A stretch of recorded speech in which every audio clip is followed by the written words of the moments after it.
नमस्कार, मैं Anand Jain, head of department electrical engineering, आप सभी का गवर्नमेंट पॉलिटेक्निक कॉलेज हनुमानगढ़ के यूट्यूब चैनल पर स्वागत करता हूं। हमारी playlist electrical estimation and costing में आज 11 kV HT लाइन में अलग अलग प्रकार की अर्थिंग के बारे में समझते हैं। आज अर्थिंग के objective, advantages, Indian electricity act earthing के बारे में क्या कहता है और 11 kV HT पोल्स के लिए जो दो पॉपुलर इकोनॉमिक अर्थिंग है, स्पाइरल कोयल इलेक्ट्रोड प्रकार की और रोड प्रकार की अर्थिंग, उसके बारे में जानते हैं। शुरू करते हैं आज का वीडियो लेसन। जब इलेक्ट्रिक पावर सिस्टम में किसी प्रकार का इंसुलेशन फेलर होता है, कोई इलेक्ट्रिक फॉल्ट डेवलप होती है, तो अर्थिंग एक ऐसा लो रेजिस्टेंस पाथ अवेलेबल कराता है जिससे फॉल्ट का करंट ग्राउंड की तरफ फ्लो होता है। इस सारी प्रोसेस में अर्थिंग की वायरिंग और इलेक्ट्रोड कैपेबल होने चाहिए बार बार आने वाली फॉल्ट और हैवी सर्जेस जो करंट्स के आते हैं उन्हें विथस्टैंड करने के और उनकी एनर्जी को ग्राउंड तक डेसिपेट करने में। अर्थिंग की प्रैक्टिसेस हम जनरेटिंग स्टेशंस, सारे ट्रांसमिशन और डिस्ट्रीब्यूशन के सब स्टेशंस हैं जो डिस्ट्रीब्यूशन में पोल माउंटेड स्ट्रक्चर है या हमारी ट्रांसमिशन या डिस्ट्रीब्यूशन के लाइंस हैं, उनमें इस्तेमाल करते हैं और ये बहुत महत्वपूर्ण है। आज की इस वीडियो में हम बहुत कॉम्प्रहेंसिव तरीके से जो प्रैक्टिकल इंफॉर्मेशन की माइनर डिटेल्स हैं उन्हें कंपाइल करके पेश कर रहे हैं, जो निश्चित रूप से सारे प्रैक्टिसिंग इंजीनियर्स के लिए बहुत यूजफुल रहेंगी। शुरुआत करते हैं और अर्थिंग के ऑब्जेक्टिव को समझते हैं। जो अर्थिंग का प्राइम ऑब्जेक्टिव है वो इलेक्ट्रिक इक्विपमेंट जहां लगाए गए हैं या इरेक्ट किए गए हैं उनके अड़ोस पड़ोस में, उस इलाकों के नीचे या इक्विपमेंट के सरफेसेस पे एक यूनिफॉर्म और लगभग ग्राउंड जैसा जीरो पोटेंशियल मेंटेन करना है। और इस प्रक्रिया में अर्थिंग ये इंश्योर करती है कि ऑपरेटिंग पर्सनल की सेफ्टी बनी रहे, किसी भी तरह की फॉल्ट कंडीशंस में जो इक्विपमेंट्स हैं उनमें डैमेज को या तो रोका जा सके या कम से कम उन्हें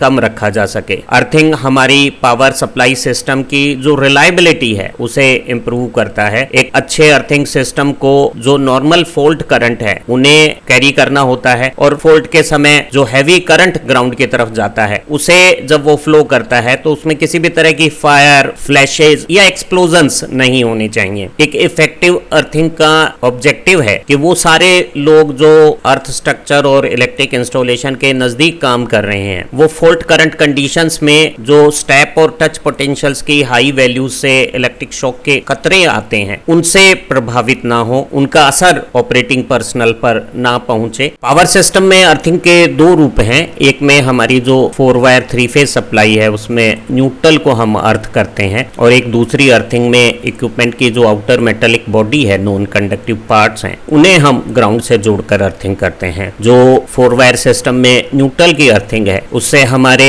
प्रोटेक्टिव डिवाइसेस जो अर्थ फॉल्ट के दौरान ऑपरेट होते हैं उनके ऑपरेशन को प्रॉम्प्ट, रिलायबल, सिंपल और कंसिस्टेंट बनाया जाता है। जब हम 3 फेज 4 वायर सिस्टम में ये जो न्यूट्रल पॉइंट है उसे ग्राउंड कर देते हैं तो वो अर्थ फॉल्ट के समय जो फॉल्ट करंट्स हैं उनके मैग्नीट्यूड को इंक्रीज कर देता है। इससे हमारे प्रोटेक्टिव सिस्टम का ऑपरेशन फास्ट, रिलायबल हो जाता है और वो ब्रेकर की मदद से ट्रिपिंग करके लाइन को सप्लाई से डिस्कनेक्ट कर देती है। या लाइन में अगर ओवर करंट प्रोटेक्शन के रूप में फ्यूज का इस्तेमाल हो रहा है तो फ्यूज ओवर करंट से ब्लोइंग आउट हो जाते हैं। एक अच्छी अर्थिंग से हम जो फॉल्ट की ट्रांजिएंट कंडीशंस हैं और लाइटनिंग के जो सर्जेस से ओवर वोल्टेज आती हैं उनके मैग्नीट्यूड्स को कम कर सकते हैं। एक अच्छी अर्थिंग न्यूट्रल और अर्थ के बीच में फॉल्ट के समय वोल्टेज का जो डिफरेंस आता है उसे नेग्लिजिबल रख सकती है और लाइन और न्यूट्रल के बीच की वोल्टेज को भी कंट्रोल रख सकती है। अच्छी अर्थिंग से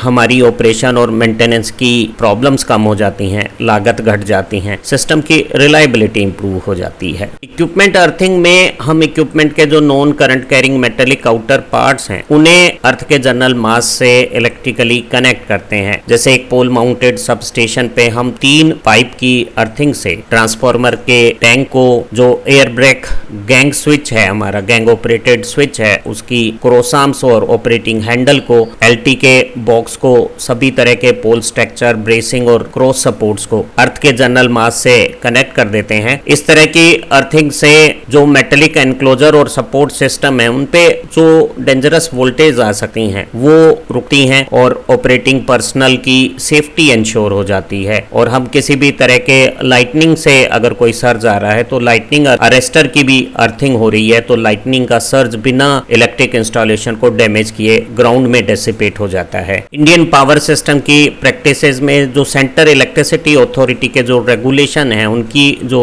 रिक्वायरमेंट है उनके अनुसार अर्थिंग को किया जाता है। जितने भी हमारे मेटेलिक सपोर्ट्स हैं, नॉन कंडक्टिव पार्ट्स हैं, उनको अर्थिंग की जाती है। जो pre stress cement concrete poles हैं या रीइंफोर्स सीमेंट कंक्रीट पोल्स हैं या स्टील के ट्यूबुलर या रेल पोल्स को जब हम सीमेंट कंक्रीट फाउंडेशन में डालते हैं तो उनकी मेटेलिक क्रॉस आर्म्स, इंसुलेटर की पिन्स, इनको हर पोल पे अर्थिंग की जाती है। जो हम स्पेशल स्ट्रक्चर लाइन में इस्तेमाल करते हैं वो सभी स्पेशल स्ट्रक्चर जिन पे हम air brake, gang operated switch या पोल माउंटेड सबस्टेशन के ट्रांसफार्मर या ड्रॉप आउट फ्यूजेज वगैरह इंस्टॉल करते हैं उन्हें भी हमें अर्थिंग करनी होती है। जो रोड, रेलवे या रिवर की क्रॉसिंग हम करते हैं तो क्रॉसिंग के दोनों तरफ के पोल सपोर्ट की अर्थिंग करना जरूरी है। जब हम स्पेशल लोकेशंस या क्रॉसिंग्स की पोल सपोर्ट्स की अर्थिंग करते हैं तो पाइप या रोड की अर्थिंग का इस्तेमाल करते हैं, जबकि दूसरी साधारण स्थितियों पे हम स्पाइरल कॉइल अर्थिंग इलेक्ट्रोड का इस्तेमाल इकोनॉमिक अर्थिंग के लिए कर सकते हैं। जब हम अर्थिंग का इस्तेमाल करते हैं तो इलेक्ट्रिक इक्विपमेंट और इंस्टॉलेशंस में इंसुलेशन फेलर की कंडीशंस में भी जो उनके एक्सपोज्ड नॉन कंडक्टिव पार्ट्स हैं उनका पोटेंशियल सराउंडिंग ग्राउंड की कंपैरिजन में डेंजरस हाई वैल्यूज को अचीव नहीं करता। ग्राउंड और उन इक्विपमेंट के एक्सपोज्ड पार्ट्स का पोटेंशियल नियरली सेम जीरो के आसपास रहता है अगर इफेक्टिव अर्थिंग इस्तेमाल की गई है। जब हम अर्थिंग अच्छी तरह से कर देते हैं तो फॉल्ट की कंडीशंस और लाइटनिंग का जो हाई करंट है वो सेफली ग्राउंड को डेसिपेट हो जाता है। एक अच्छी अर्थिंग सफिशिएंट फॉल्ट करंट को अलाउ करती है जिससे हमारे प्रोटेक्शन सिस्टम को प्रॉम्प्ट और रिलायबल प्रॉपर ऑपरेशंस में मदद मिलती है। अर्थिंग की मदद से हम इलेक्ट्रिक सिस्टम में जो वोल्टेज लेवल्स हैं उन्हें कंट्रोल्ड अमाउंट में रखते हैं और हमारे अप्लायंसेज और इंस्टॉलेशंस में एक्सेसिव वोल्टेज राइज को रोका जाता है। एक अच्छी अर्थिंग के कारण न्यूट्रल और ग्राउंड के बीच में वोल्टेज डिफरेंस ज्यादा नहीं होता, फ्लोटिंग न्यूट्रल जैसी प्रॉब्लम्स नहीं आती और लाइन और न्यूट्रल के बीच में भी वोल्टेज फेज वोल्टेज के करीब रहती है। वो √3 टाइम्स ज्यादा होके इंसुलेशन में जो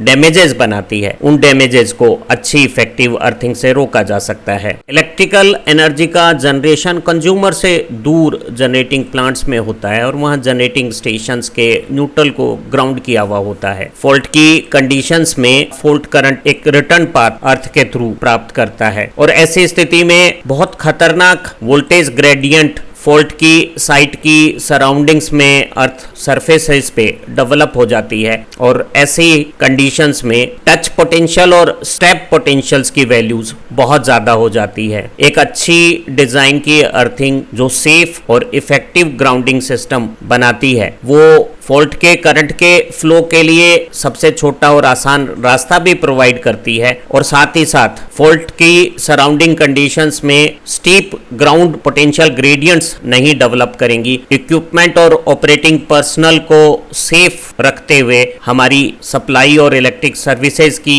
कंटिन्यूटी को इंश्योर करेगी। हम कह सकते हैं कि एक अच्छी इफेक्टिव अर्थिंग डिजाइन जो डेंजरस पोटेंशियल राइज होती है टच और स्टेप पोटेंशियल्स के रूप में उन्हें रोकती है और इंसुलेशन फेलर और फॉल्ट कंडीशंस के दौरान ऑपरेटिंग पर्सनल्स में किसी भी प्रकार की शॉक कंडीशंस को अवॉइड करती है। अज्यूम करें कि किसी इलेक्ट्रिक इंस्टॉलेशंस के करीब हमने ग्राउंडिंग की हुई है और फॉल्ट की कंडीशंस में इक्विपमेंट से ग्राउंड सर्किट में फॉल्ट करंट फ्लो होता है और फॉल्ट कंडीशंस के नजदीक अगर कोई ह्यूमन बीइंग इक्विपमेंट के स्ट्रक्चर को टच किए हुए है और उसकी पोजीशन और इक्विपमेंट के बीच में लगभग 1 मीटर का ये डिफरेंस है तो इक्विपमेंट का सरफेस तो आइडेंटिकल इक्वि पोटेंशियल सरफेस बन गया है, लेकिन इस 1 मीटर की दूरी पे ये जो रेजिस्टेंस है उसमें ह्यूमन बॉडी और उसका ग्राउंड फॉल्ट सर्किट का रेजिस्टेंस पैरेलल में आ गया है और बचे हुए अर्थ इलेक्ट्रोड का जो ग्राउंड के साथ रेजिस्टेंस है, वो जो सर्किट बना रहा है उसमें ह्यूमन बॉडी के अक्रॉस एक टच वोल्टेज अगर डेंजरसली हाई हो जाएगी तो वो एक फेटल शॉक यहाँ डेवलप कर सकती है। अच्छी इफेक्टिव अर्थिंग में हम अर्थ इलेक्ट्रोड को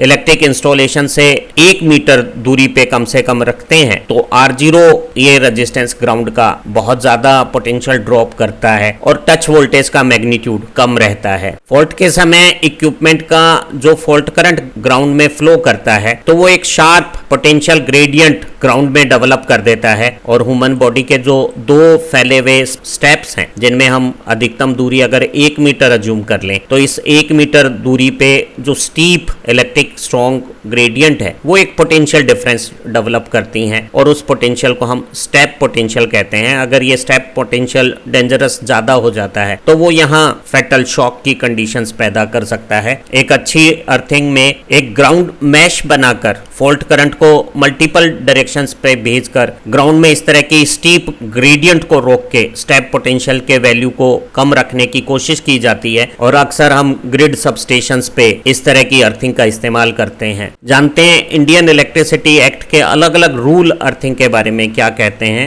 रूल 61 अर्थिंग किए हुए सिस्टम में मैक्सिमम परमिसिबल रेजिस्टेंस वैल्यू क्या हो सकती है उसे डिसाइड करता है। वो एक जनरेटिंग पावर स्टेशंस के लिए बहुत कम 0.5 ओम होना चाहिए। जो हमारी एक्स्ट्रा हाई टेंशन के ट्रांसमिशन सिस्टम के सबस्टेशंस हैं उनके लिए 1 ओम होना चाहिए। जो प्राइमरी डिस्ट्रीब्यूशन के 33 केवी के सबस्टेशंस हैं उनके लिए 2 ओम की वैल्यू हो सकती है। जो डिस्ट्रीब्यूशन ट्रांसफार्मर के पोल माउंटेड स्ट्रक्चर्स हैं उनके लिए ये 5 ओम तक की वैल्यू हो सकती है और हमारी ट्रांसमिशन लाइन के जो टावर का फुट रेजिस्टेंस है वो मैक्सिमम 10 ओम तक हो सकता है। और इन अर्थ रेजिस्टेंस की वैल्यू की जांच हमें हर 2 साल में कम से कम एक बार एक ऐसे ड्राई सीजन के ड्राई डे में करनी चाहिए जब वातावरण में मॉइस्चर कम है और टेस्ट करके अर्थ रेजिस्टेंस की वैल्यू को ऑब्टेन करके उसका रिकॉर्ड मेंटेन रखना चाहिए। रूल 67 11 केवी की हाई वोल्टेज या उससे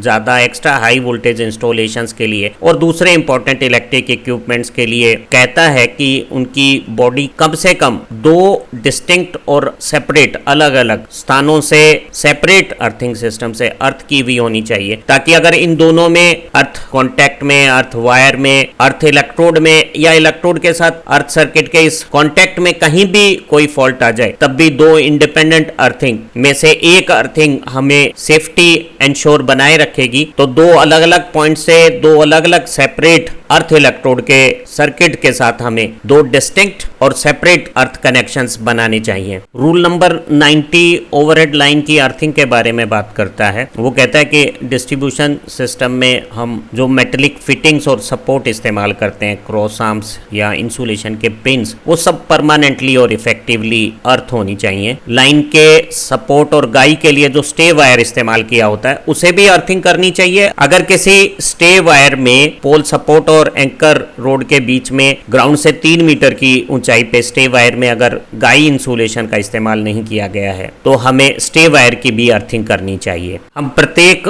पोल स्ट्रक्चर को इकोनॉमिक स्पाइरल कॉइल अर्थ इलेक्ट्रोड से अर्थिंग करते हैं, लेकिन ट्रांसमिशन लाइन में लाइटनिंग प्रोटेक्शंस के लिए और इफेक्टिव अर्थिंग के लिए हर 5वें पोल को स्पेशल 25 mm की माइल्ड स्टील स्पाइक से या 40 mm के होलो पाइप से अर्थ करके पूरे अर्थिंग सिस्टम को आपस में रीइंफोर्स करना चाहिए। इंडियन इलेक्ट्रिसिटी एक्ट का रूल 92 लाइटनिंग के अगेंस्ट में अर्थिंग से जो प्रोटेक्शन आएगा उसके बारे में बात करता है। वो सारी ओवरहेड लाइन जो खुले में हैं जिन पे लाइटनिंग स्ट्राइक की इंजरीज हो सकती हैं उन्हें एक एफिशिएंट तरीका अडॉप्ट करना चाहिए ताकि हम इलेक्ट्रिकल सर्ज की जो एनर्जी है लाइटनिंग के दौरान जो लाइन पर गिरी है उसे अर्थ की तरफ डाइवर्ट कर सकें। जो लाइन के सबस्टेशन एंड्स होते हैं उन एंड टर्मिनल पे सबसे पहला आइटम हम लाइटनिंग अरेस्टर के रूप में लगाते हैं और लाइटनिंग अरेस्टर का एक एंड तो लाइन से जुड़ा हुआ है और दूसरा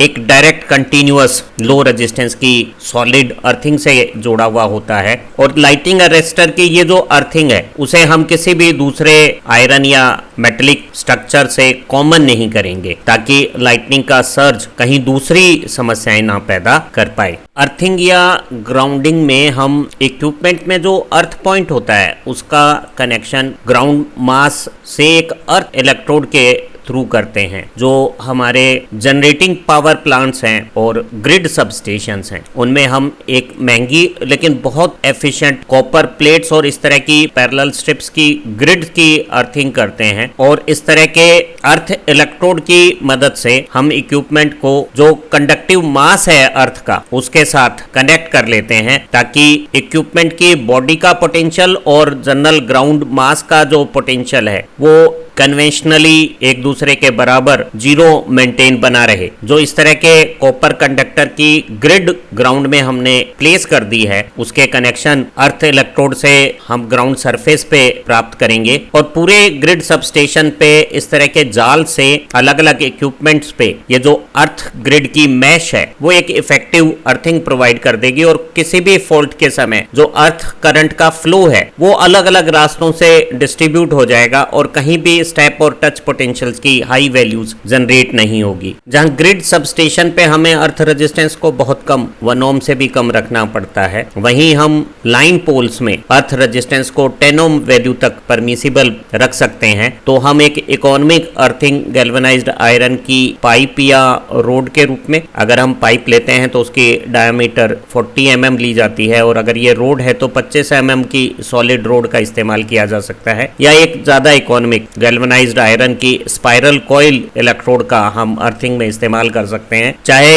स्पाइरल अर्थ इलेक्ट्रोड हो या पाइप या रोड के रूप में हमारा अर्थ इलेक्ट्रोड हो उसका एक क्लैंप या कंटिन्यूअस 8 SWG के GI वायर से कनेक्शन अलग अलग मेटेलिक बॉडी कंपोनेंट से कर दिया जाता है ताकि हमें एक इफेक्टिव मिनिमम रेजिस्टेंस का इलेक्ट्रिक कनेक्शन इक्विपमेंट की बॉडी और अर्थ के ग्राउंड मास के साथ प्राप्त हो जाए। 415 वोल्ट की हमारी LT लाइन और 66 kV से ऊपर की सेकेंडरी और प्राइमरी ट्रांसमिशन सिस्टम के सभी लाइनों में लाइन के साथ एक कंटिन्यूअस अर्थ वायर चलता है। लेकिन हमारे डिस्ट्रीब्यूशन सिस्टम में जो 11 kV की HT लाइन्स हैं या 33 kV की मीडियम वोल्टेज लाइन्स हैं उनके साथ एक कंटिन्यूअस अर्थ वायर पोल से पोल के बीच में नहीं चलता है और ऐसी स्थिति में हम प्रत्येक पोल की मेटेलिक फिटिंग्स को अलग इंडिविजुअली अर्थ करते हैं। कंस्ट्रक्शन के लिए हम pre stress cement concrete poles का इन दिनों काफी इस्तेमाल कर रहे हैं। इन पोल की मैन्युफैक्चरिंग और फैब्रिकेशन के दौरान एक अलग से 8 SWG का गैल्वेनाइज्ड आयरन वायर कास्टिंग के अंदर ही पोल में इम्बेड कर दिया जाता है और इसकी 50 मिलीमीटर लेंथ ऊपर और नीचे, ऊपर पोल टॉप से 250 mm नीचे और नीचे जो 1500 mm हमारा ग्राउंड में ग्राउट होगा पोल का हिस्सा उसमें 1350 mm हाइट पर या ग्राउंड लेवल से 150 मिलीमीटर की डेप्थ पर 50 mm का ये GI वायर बाहर निकला हुआ होता है। इस अर्थ वायर का ऊपर का हिस्सा हम क्रॉस आर्म्स और इंसुलेशन की पिन से जोड़ सकते हैं और ये जो नीचे का हिस्सा है वो सीधे अर्थ इलेक्ट्रोड से जोड़ा जा सकता है। अर्थिंग के लिए हम 11 kV के ST पोल्स पे कंटिन्यूअस गैल्वेनाइज्ड आयरन का 8 या 6 SWG का वायर इस्तेमाल कर सकते हैं। जो हमारी 33 kV की मीडियम वोल्टेज लाइन के पोल्स हैं उन पे 3 स्ट्रैंड्स 4 mm डायमीटर के 8 SWG के 3 स्ट्रैंड का जो स्टैंडर्ड गैल्वेनाइज्ड स्टील वायर है उसका इस्तेमाल हम अर्थिंग कनेक्शन के लिए कर सकते हैं और अर्थ वायर को सारी मेटेलिक फिटिंग्स, क्रॉस आर्म्स, जो पोल का क्लैंप्स है, इंसुलेशन की जो पिन्स हैं उनके साथ फर्म तरीके से फासन जोड़ा जाता है और अर्थ वायर को सीधे पोल के साथ इस तरह से गहरे नहीं बनाने हैं अन्यथा अर्थ सर्किट का इंपीडेंस बढ़ेगा। नीचे अर्थ इलेक्ट्रोड से जोड़ने के लिए इस्तेमाल करते हैं। ग्राउंड से 1.5 मीटर हाइट तक हम एक 20 mm डायमीटर का rigid PVC pipe earth wire के प्रोटेक्शन के लिए पोल के साथ अटैच करेंगे। एक टावर सपोर्ट का फुटिंग अर्थ रेजिस्टेंस जितना कम हो उतना कम होना चाहिए और किसी भी हालत में इसकी वैल्यू 10 ओम से ज्यादा नहीं होनी चाहिए। अगर सॉइल की रेजिस्टिविटी मीडियम 100 से 400 ओम पर मीटर के आसपास है तो हम अर्थ इलेक्ट्रोड को जमीन में 1 मीटर गहराई तक दबा सकते हैं। अगर हमारी सॉइल की रेजिस्टिविटी कम है, कंडक्टिविटी अच्छी है, तो ये इलेक्ट्रोड के दबाने की गहराई सिर्फ आधा मीटर रखी जा सकती है। और अगर सॉइल ज्यादा रेजिस्टिविटी रखती है, कम कंडक्टिव है, तो हमें अर्थ इलेक्ट्रोड को 1.5 मीटर या ज्यादा गहराई पे दबाना चाहिए। जो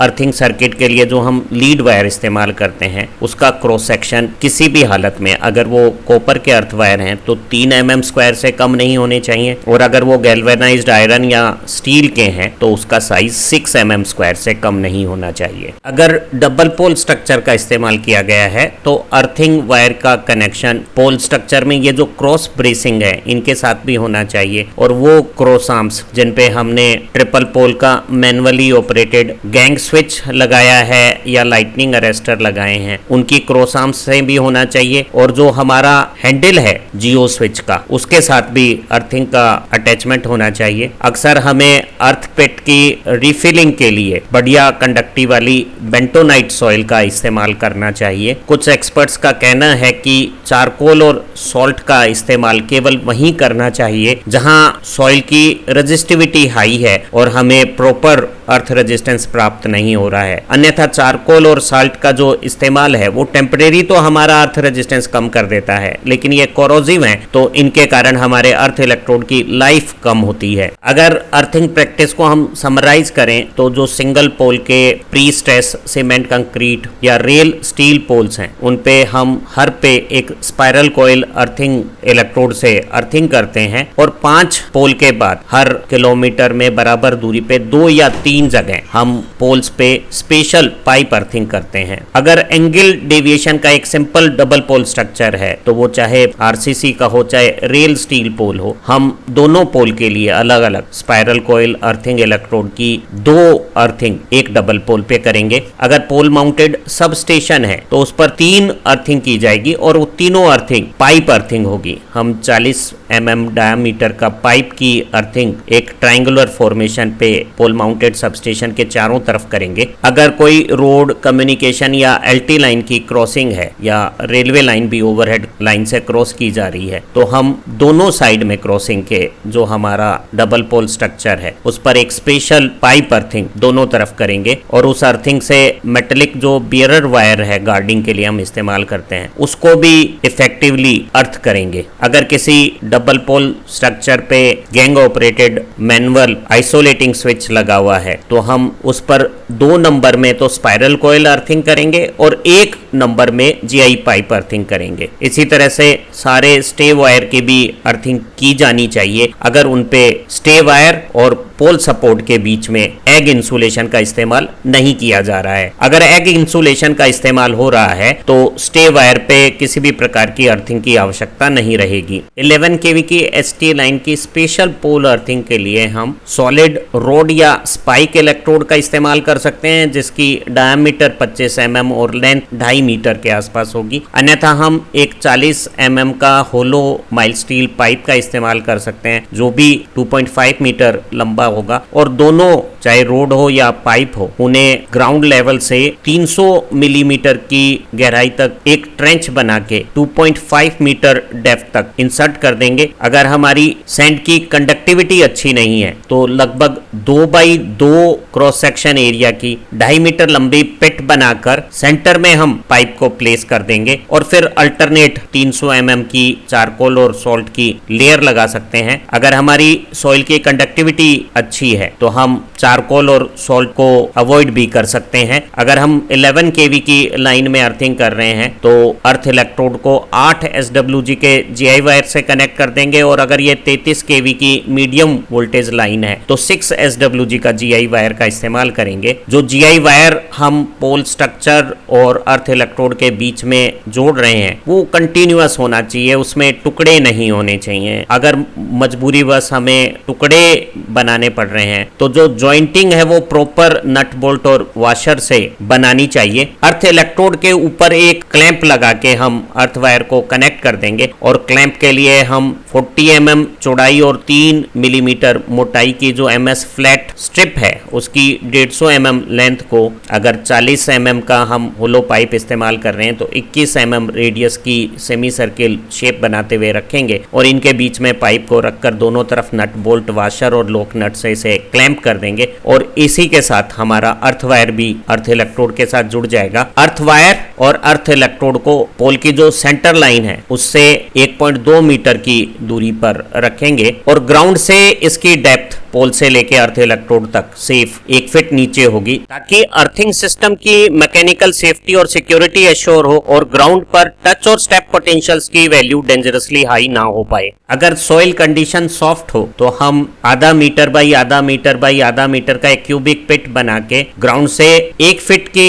गहराई के साथ अर्थ स्पाइक इलेक्ट्रोड को हेमरिंग करके जिसकी आगे पॉइंटेड शेप है ग्राउंड में 2.5 मीटर डेप्थ तक इंसर्ट कर देंगे और इस तरह का जो रोड अर्थ इलेक्ट्रोड है वो सभी वेदर कंडीशंस पे अर्थ सर्किट में लो रेजिस्टेंस को मेंटेन रखेगा। अगर हमारी सॉइल की कंडक्टिविटी अच्छी नहीं है तो हम टावर के चारों तरफ हम काउंटर पॉइज अर्थिंग का इस्तेमाल कर सकते हैं और 4 म्यूचुअल परपेंडिकुलर अर्थ वायर को टावर से इतनी दूरी तक ले जाएंगे और 4 इसी तरह से अर्थ इलेक्ट्रोड हम ग्राउंड में इंसर्ट कर देंगे कि हमें डिजायर्ड लिमिट में अर्थ रेजिस्टेंस प्राप्त हो जाए। अर्थ रेजिस्टेंस को और कम करने के लिए इन काउंटर पॉइज इलेक्ट्रोड को भी हम आपस में स्ट्रिप में अंडरग्राउंड इंटरकनेक्ट करके ग्राउंडिंग रेजिस्टेंस को कम कर सकते हैं। 11 kV की HT लाइनों में टावर स्ट्रक्चर की अर्थिंग के लिए एक बहुत इकोनॉमिक और इफेक्टिव स्पाइरल अर्थ इलेक्ट्रोड से हम अर्थिंग करते हैं। एक गैल्वेनाइज्ड आयरन की स्पाइरल कॉइल कॉन्फ़िगरेशन को अर्थ इलेक्ट्रोड के तौर पे इस्तेमाल करते हैं। GI वायर की 10 मीटर लेंथ को हम 50 मीटर डायामीटर की 115 टन की स्पाइरल कॉइल बना के लगभग 450 mm ये लेंथ बना लेंगे और इस स्पाइरल इलेक्ट्रोड को हम अर्थिंग के लिए इस्तेमाल करते समय ग्राउंड में डालकर इसका जो सेकंड अर्थ वायर है 8 SWG का GI वायर उसे हमारे टावर पे अर्थ वायर से इंटरकनेक्ट कर देंगे। कनेक्शन के दौरान हमें इस GI वायर और अर्थ सर्किट के GI वायर को प्रॉपर नट बोल्ट और वाशर से अच्छी इफेक्टिव बाइंडिंग बनानी चाहिए। स्पाइरल अर्थ इलेक्ट्रोड को टावर की सेंटर लाइन से 1.2 मीटर दूर ग्राउंड से 1 फीट की गहराई पे 1.5 मीटर गहरा पिट बना के इंसर्ट कर देंगे और अर्थ इलेक्ट्रोड के दोनों तरफ कंडक्टिविटी इंप्रूव करने के लिए हम 300 mm की अल्टरनेट चारकोल और सॉल्ट की लेयर्स बना सकते हैं और ये सॉल्ट और चारकोल अर्थ इलेक्ट्रोड के दोनों तरफ बराबर दूरी पे लगभग 350 mm बाई 350 mm के स्क्वायर क्रॉस सेक्शन में 1500 mm हाइट तक मेंटेन करने होंगे। अगर हमारी अर्थ की कंडक्टिविटी अच्छी है तो चारकोल और सॉल्ट के अल्टरनेट लेयर को अवॉइड करके एक अच्छी कंडक्टिविटी की सॉइल से इसे फिल किया जा सकता है। टावर के समीप टच और स्टेप पोटेंशियल्स बहुत डेंजरस हाई लेवल ना पाए इसके लिए जरूरी है कि हम अर्थ इलेक्ट्रोड को टावर की जो सेंटर लाइन है उससे कम 1.2 मीटर की दूरी पर इंस्टॉल करें। इंस्टॉलेशन के दौरान ग्राउंड सरफेस पे टावर के नजदीक स्टेप और टच पोटेंशियल्स बहुत ज्यादा ना बने इसके लिए ग्राउंड वायर को भी ग्राउंड लेवल से 1 फीट गहराई पे इंसर्ट करना जरूरी है। उम्मीद है इस इंफॉर्मेटिव वीडियो से 11 kV HT लाइन पे सॉलिड रोड स्पाइक या होलो पाइप से अर्थ इलेक्ट्रोड लगाकर या स्पाइरल कॉइल इलेक्ट्रोड लगाकर अर्थिंग किस तरह से करते हैं वो अच्छी तरह से समझ में आ गया होगा। आप हमारी दूसरी वीडियो से अपनी लर्निंग को और इम्प्रूव कर सकते हैं। आप अच्छा पढ़ें, तरक्की करें। Have nice time. फिर मिलते हैं एक नए एकेडमिक वीडियो लेसन के साथ।